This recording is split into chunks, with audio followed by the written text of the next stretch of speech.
আজকের যে চট্টগ্রাম বিশ্ববিদ্যালয়ে আমরা আক্রান্ত হয়েছি, ওই বিশ্ববিদ্যালয়ের একজন মেধাবী শিক্ষক ছিলেন বর্তমান ইন্টিরিয়ামের প্রধান উপদেষ্টা ডক্টর মোহাম্মদ ইউনূস।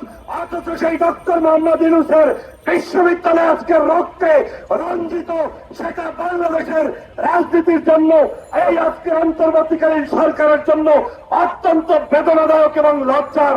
সরকারকে বলতে চাই, আপনাদেরকে সুনির্দিষ্ট অভিযোগগুলোর তদন্ত করে গ্রেপ্তার করতে হবে।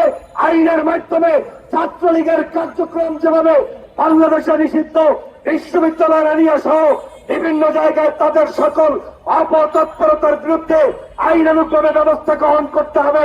আমাদের সাধারণ শিক্ষার্থীদেরকে সুচিকিৎসা নিশ্চিত করতে হবে এবং এই বিশ্ববিদ্যালয়টাকে সম্পূর্ণরূপে আবাসিক বিশ্ববিদ্যালয়ে রূপান্তরিত করতে হবে, যাতে করে আমার চট্টগ্রাম বিশ্ববিদ্যালয়ের ছাত্র ছাত্রী ভাইয়েরা নিরাপদে পড়াশোনা করতে পারে, রাজনীতি করতে পারে, সমাজনীতি করতে পারে, রাষ্ট্রের জন্য অবদান রাখতে পারে।